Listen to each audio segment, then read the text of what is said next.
Given that Afghanistan has been a war-torn nation racked by bloodshed and poverty for the past 50 years, it is perhaps the last place in the world one would expect to undertake successful mega projects. Afghanistan has started and is halfway through the implementation of its first major project, despite the country's unending suffering with zero outside aid and essentially no engineering help from anywhere. The Qosh Tepa Canal, an artificial river under construction, will be one of the world's longest and biggest irrigation canals when it's finished. In today's video, we'll show you how Afghanistan tackles its water problem by building this artificial river.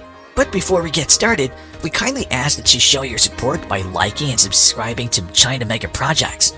We also value your opinions, so we encourage you to discuss these groundbreaking technologies in the comment section. What is the Qosh Tepa Canal? Why do they charge and how did they manage to reach such a huge milestone? The Qosh Tepa Canal, an artificial river in northern Afghanistan that runs from Amu Darya River through the provinces of Jobshan and Faryab, is 250 kilometers long, 150 meters wide, and 8.5 meters deep.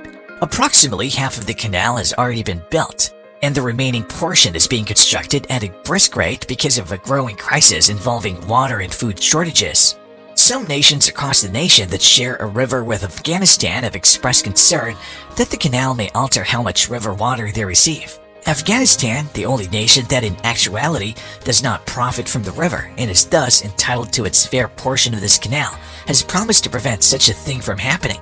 It is a serious issue that needs urgent responses. It is a serious and urgent issue for the inhabitants of North Afghanistan, which has recently transformed into a dry desert. The canal will now be required to supply water to more than 1 million Afghans while enabling thousands of farmers to return to agriculture as a result of global warming, diminishing groundwater reserves, and a lack of adequate irrigation infrastructure. This will be accomplished by converting 55,000 hectares of land into farms, with a particular emphasis on wheat and cereals. In fact, by 2028, the nation hopes to start exporting wheat. 3 phases are planned for completion of the project, which started in March 2022. The initial and subsequent phases entail: the third phase is devoted to the installation, nation of water irrigation systems and other infrastructure, whereas the first 2 phases involve the actual digging of the canal. Initial cost estimates for the project, which is overseen by the Afghan National Development Corporation, it is entirely supported by tax revenues, placed the total cost at $500 million. However, recent estimates indicate a need for an additional $100 million, which makes us wonder how the Afghans managed to complete such a massive project with scant resources, outdated equipment, a small number of experienced engineers, and no outside assistance. Some Asian media outlets were also too critical when describing the construction of the Qosh Tepa Canal. The supposed carelessness in engineering tactics, but we performed our research, therefore it goes without saying that those media outlets are completely mistaken. A little break. Don't forget, kindly like and subscribe. The government funded the project and planned it using extensive land surveying and soil studies. They did not send some diggers to carry out such complex work at random. One of the main goals of the studies was to make sure that water lifts are not required because of the associated costs of flood prevention during the winter and soil comparison. As a result, the canal had to follow a route on level ground with a height that matched the source areas on the Amu Darya River. The canal path had to be replaced on the most fertile land in close proximity to towns and villages along the way. Once the canal path with 200 private contractors was distributed over 114 sections, representing the first phase that extends 108 kilometers, they also had to make sure that the canal path is located on the most fertile lands. Each contractor lined up tens of excavators, leaving enough room between them for the full trucks. Up to 7,000 individuals, including excavator and haul truck drivers among others, contributed to the project's completion and are currently working on it after moving to the new location. Once a segment is established and authorized by the engineers and supervisors, the trucks would then be filled and depart in an organized way to dump their cargo in adjacent specified low-elevation regions. Following exact maps and specifications, the machines went on to the next part and replicated the procedure. The initial stage of the entire project required building 14 hydraulic gates, each of which is topped by a vehicle bridge. It's getting interesting. The 114 sections of these gates were divided from one another by a short wall of a few meters in order to regulate the filling process and preventing soil displacement at the banks. These gates were built to prevent flooding during the winter in times of heavy rain when the Amu Darya River levels rise. Once section number 1, which lies closest to the Amu Darya River, was finished, the sections filled quite slowly. We must highlight that this canal's floor and sides were not lined with concrete slabs, which, depending on who you talk to, is either good or terrible. From there, further parts were progressively filled as a dirt barrier separating them were removed. But from our vantage point and according to Amu Darya, the canal's first phase's filling hasn't caused the water levels to drop.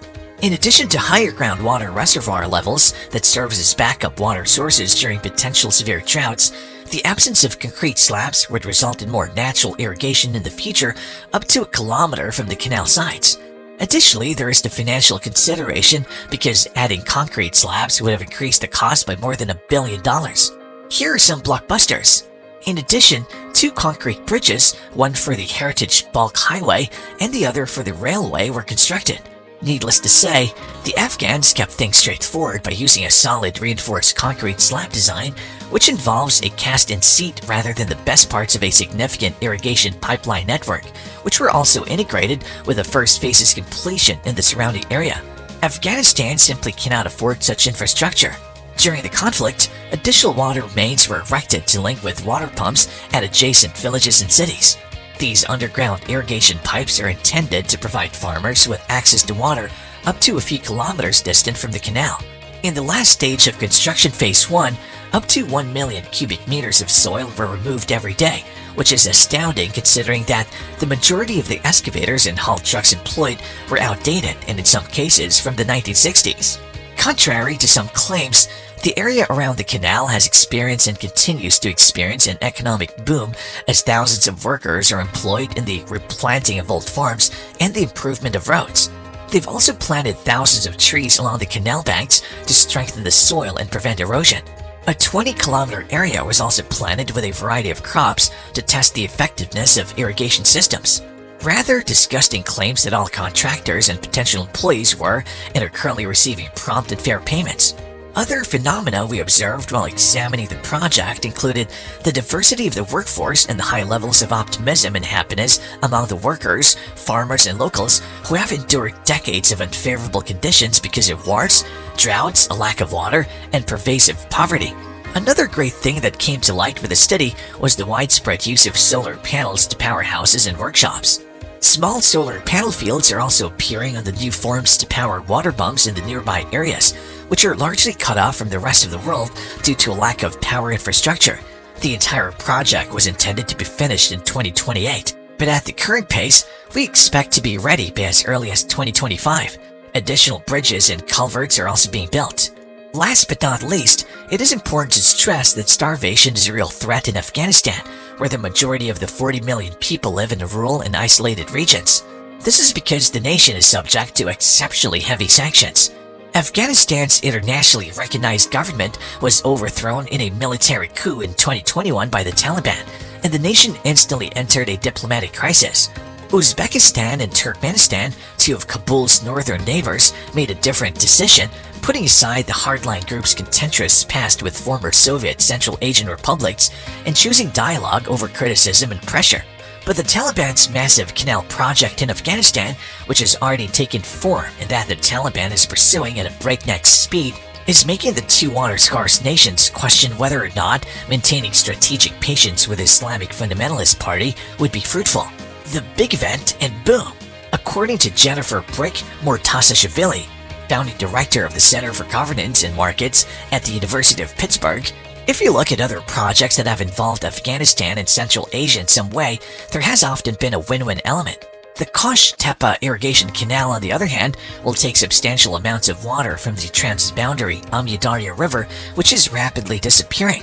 Since water is a limited resource and there don't appear to be any benefits from Afghanistan's neighbors, this is essentially a zero-sum situation, according to Mortasashvili, who added that she anticipates the Central Asian nations to pursue a lot of quiet diplomacy on the project, which will increase the pressures placed on disproportionate agricultural sectors already struggling with climate change and historical mismanagement.